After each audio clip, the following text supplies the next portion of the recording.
Donc, cette chanson voulait simplement affirmer que je n'abandonnerai jamais le chemin de Dieu, peu importe le combat, peu importe les batailles, peu importe les difficultés.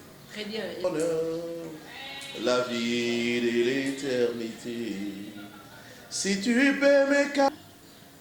Le message de Frère Branham ne reconnaît pas ces histoires d'évêque général. Mais je crois que tous ces débats ne font que diviser le peuple de Dieu. Le pasteur Barouti, on peut ne pas être d'accord sur certains aspects doctrinaux, la relève sur le Saint-Esprit. Voilà, mesdames et messieurs, chers amis téléspectateurs, bonjour, bonsoir, ça dépend à l'heure que vous suivez. Merci d'être très très nombreux de vous reprendre cette télévision pour suivre cette magazine Info Monde Plus. Merci de nous suivre, chers amis. Aujourd'hui, c'est un numéro spécial puisque nous recevons un monsieur spécial, un homme spécial. Il s'agit bel et bien d'un homme de Dieu, l'artiste musicien, auteur-compositeur. On l'appelle Frère Robert Kombo. À qui je dis déjà bonjour, papa, shalom. Bonjour, shalom. Comment vous allez? Très bien, merci. Vous ne parlez pas trop à la télé, vous n'êtes pas trop à la télé. Qu'est-ce qui se passe? Qu'est-ce qui ne veut pas? Il faut toujours parler quand on a quelque chose à dire. Voilà. Voilà, donc aujourd'hui, parce que vous nous avez donné l'occasion de parler, voilà, nous sommes là pour parler.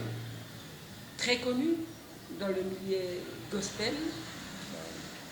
Si je peux quand même essayer de chanter un peu. Nzemunayo mokosalaki kolo benga kinga pona suka nzela te nzembu wana tilelo soki tozoyemba ngo tokotaka na kati ya priere bato bazolanda ebele toyeba na boni mosala boni baactivité, ça évolue bien. Par la grâce de Dieu, je crois que tout marche bien.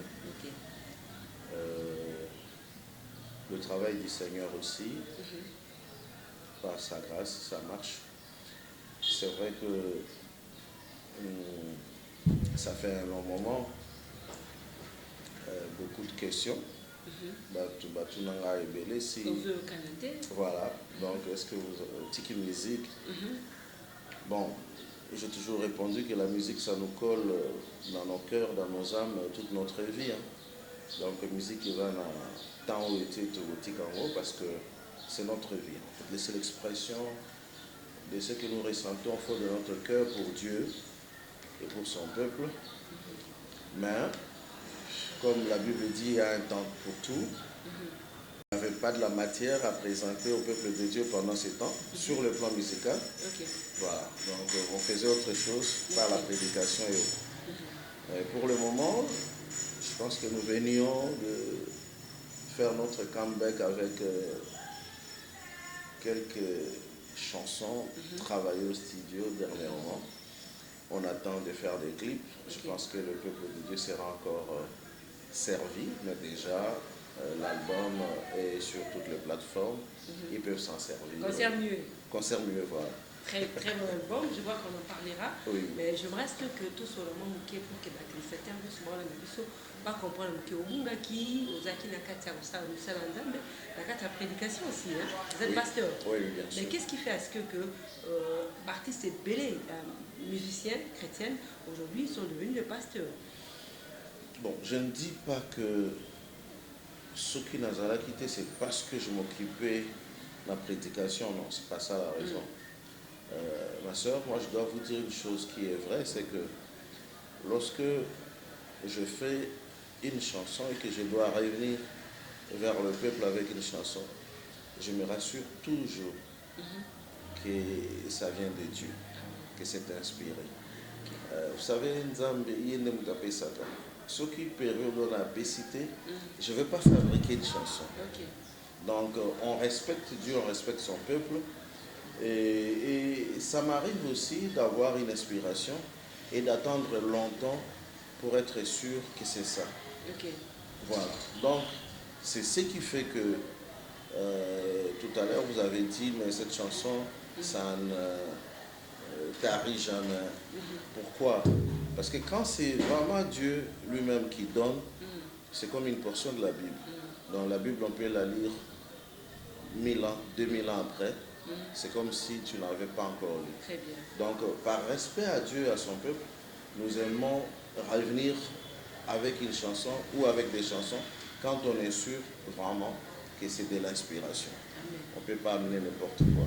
D'où était venue l'inspiration de cette chanson, cette très belle chanson qui jusqu'aujourd'hui nous amène dans la profondeur, dans la dimension. Oui, pour Voilà. le Bengakingai, moi je pense que c'est une expérience. Ce qui fait que les croyants s'identifient dans ça parce que c'est l'expérience de la vie chrétienne. Donc, lorsque Dieu vous appelle, il ne vous appelle pas seulement comme prédicateur, chanteur, mais il vous appelle comme chrétien.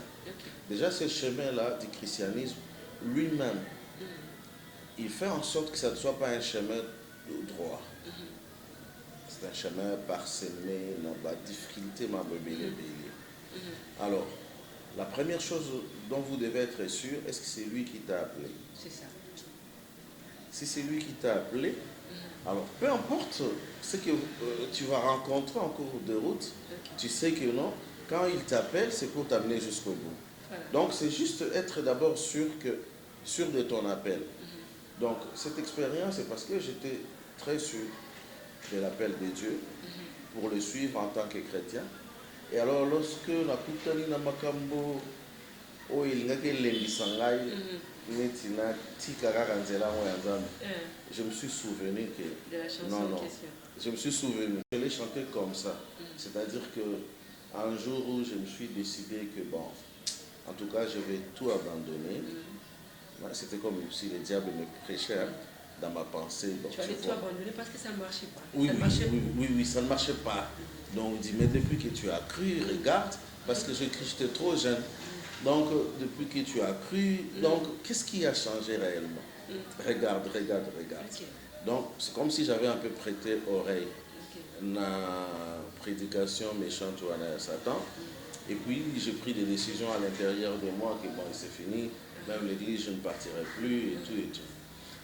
Et le même jour où j'ai pris cette décision, je n'ai pas compris comment, les après-midi, je m'étais retrouvé à l'église.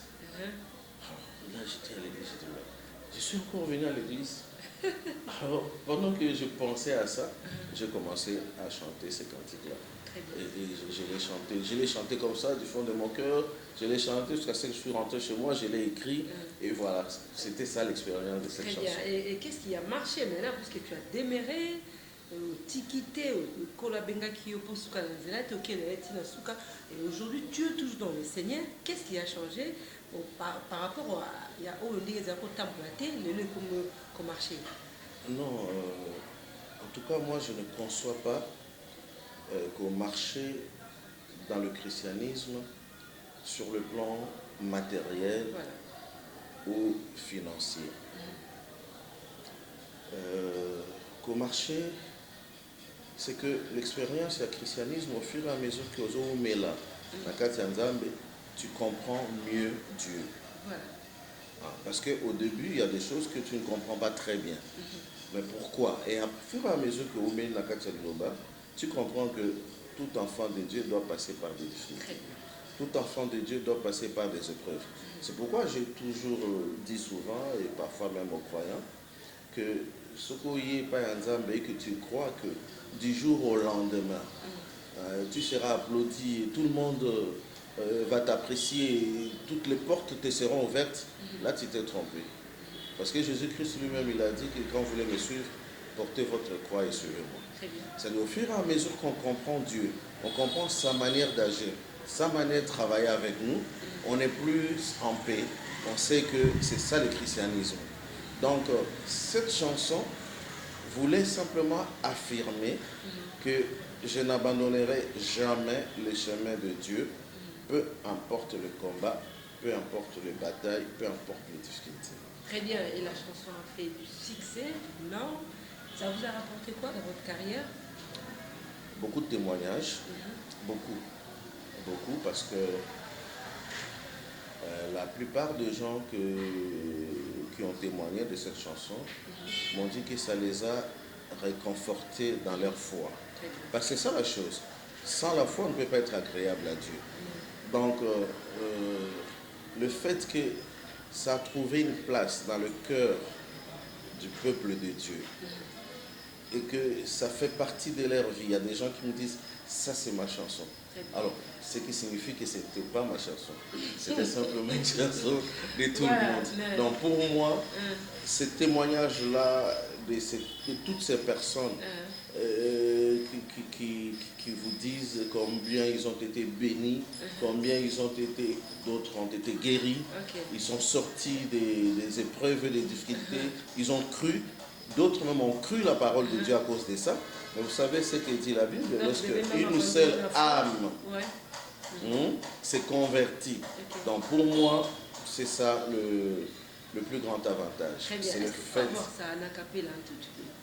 Atarakati ya mai bambonge pebi pepe yotika kibaye kolite yunde obenga kibango sala nenge moko nanga wana mi pepe koya bombanga inangolu na yo kino retraite la source de mon bonheur, la vie de l'éternité.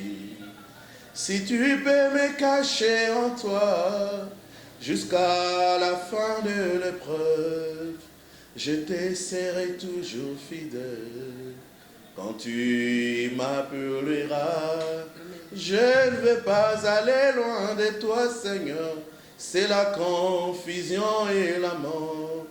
Plus près de toi, je vais être avec tous les miens. Amen. Très bien. Vous êtes le message? Oui, je crois. Message du temps de la fin. Message du temps de la fin. Vous faites William Branham? Oui. Ça se passe bien là-bas? Vous dites? Ça se passe bien? Ah oui, mais... Actuellement. Je cru... Bon. Vous avez cru? Je cru le message, j'étais sur le banc de l'école, j'étais en 4e année de humanité. Très longtemps. Très longtemps. Et mon père m'avait dit, tu ne sauras pas. Le message est trop dur. En tout cas, tu ne sauras pas. Papa était déjà dans le message? Non, il n'était pas dans le message. Et c'était un combat. Parce qu'il y avait des doctrines qui étaient opposées. Lui était protestant. La divinité de Jésus, la divinité suprême de Jésus-Christ, lui ne concevait pas ça comme ça. Beaucoup de choses. Et je suis resté dans le message. Je peux dire qu'en partie, lorsque je parle de l'expérience de Kolo Benaïmas, en partie, c'est aussi toutes les souffrances que j'ai subies à cause de cette foi, à cause de la position que j'avais prise dans la parole. Et vous voyez, dans un très bas âge, j'ai été abandonné comme ça. Mais bon, ta vie, tu vas t'en occuper toi-même.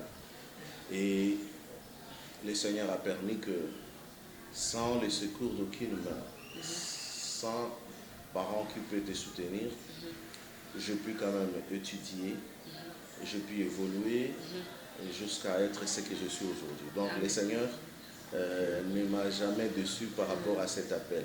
Donc le message, c'est toute ma vie. Alors, à la question de savoir si ça marche toujours. Oui, ça marche. Si ça marche toujours.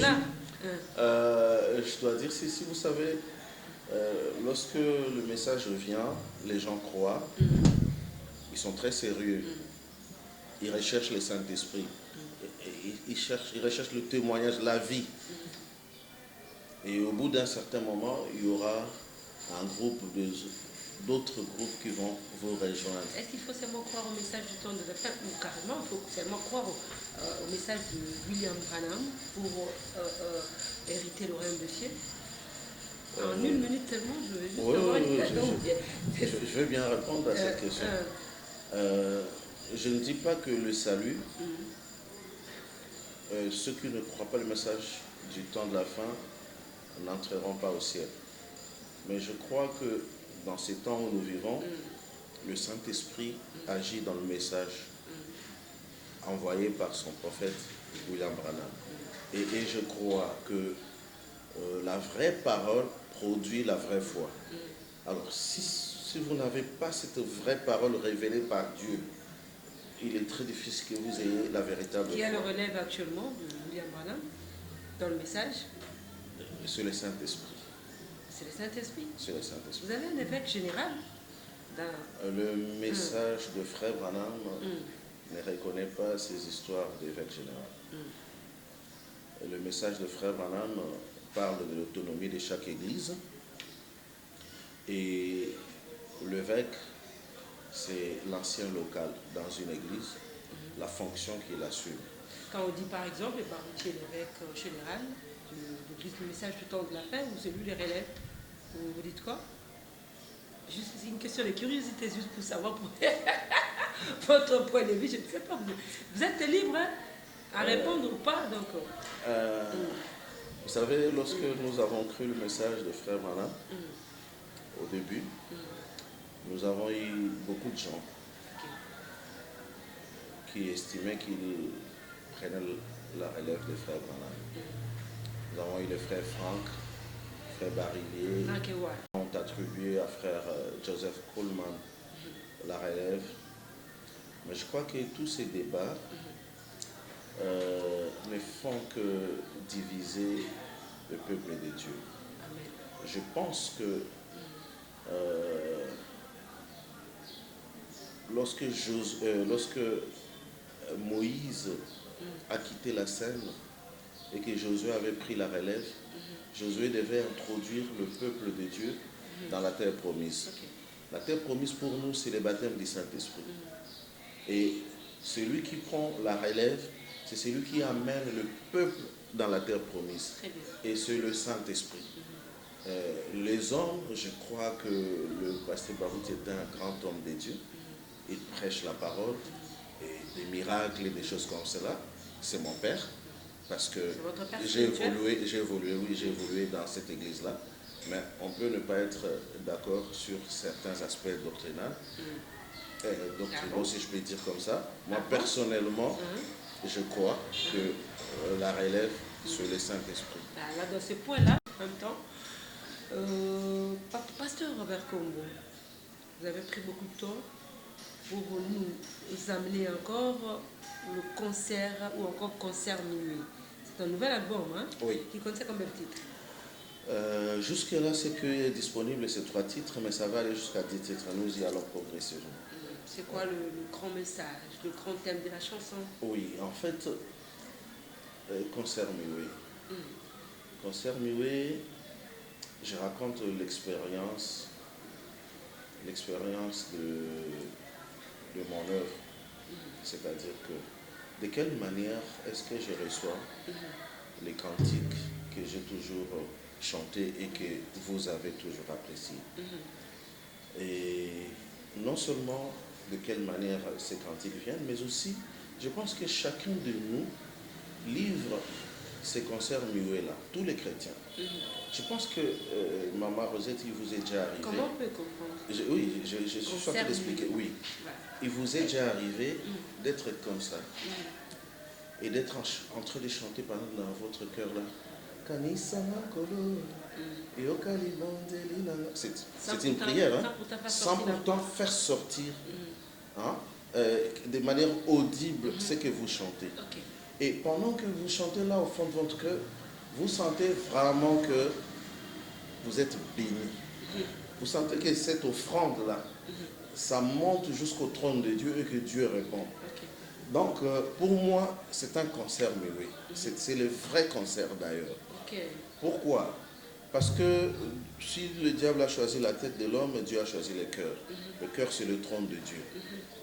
Alors, lorsque l'homme, du fond de son cœur, élève une adoration et qui monte jusqu'au trône de Dieu et qu'il est béni et il sent au fond de son cœur que son offrande, sa prière est arrivée par son adoration au trône de Dieu, je pense que c'est un concert muet. Pourquoi? Parce qu'il n'y a personne à côté qui l'écoute. Regardons dans la Bible, on parle d'Anne qui est allée pour prier.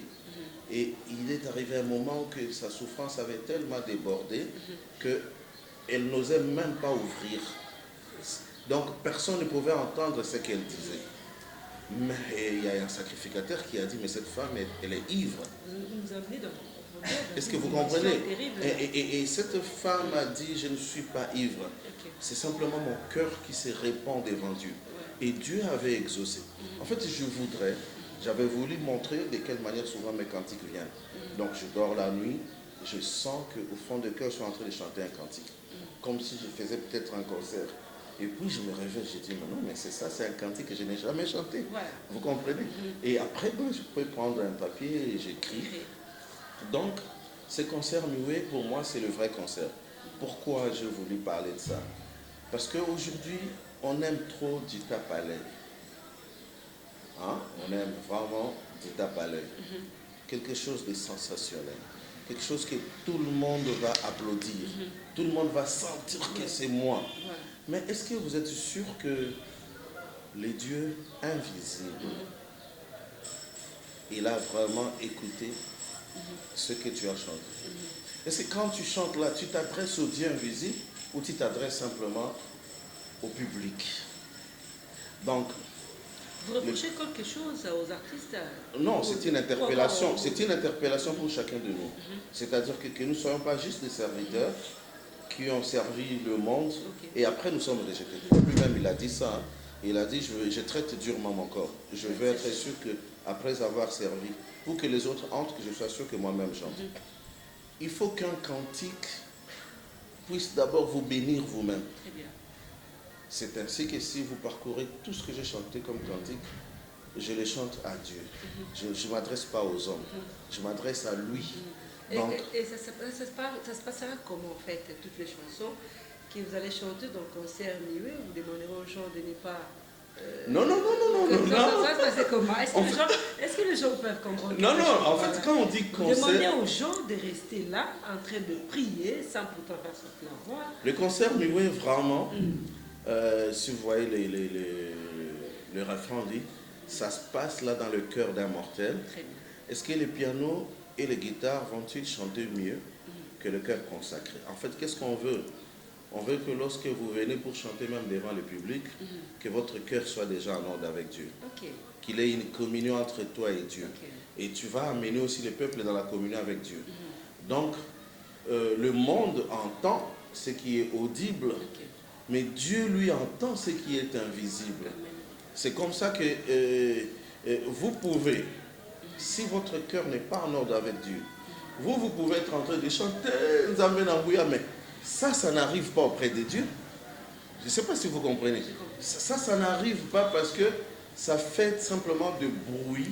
Ça fait une mauvaise odeur auprès de Dieu. Très bien. Je voudrais que vous puissiez en fait, le reprendre en lingala pour permettre à toutes ces femmes-là qui vendent peut-être les pondous, les bissaokaka comprendre, parce qu'eux aussi ont besoin de ça. De comprendre quelque chose aussi par rapport à ce que nous sommes. Concert muet, Nazolo Bela, ça nous est comme la bisognos.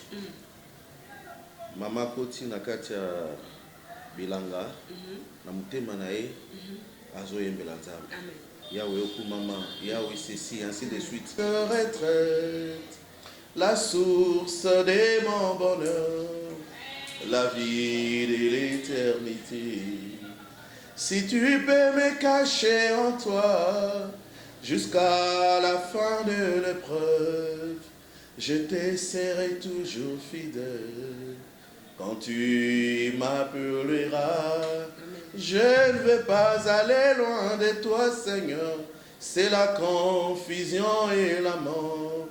Plus près de toi, je vais être avec tous les miens. Amen. Voilà, merci.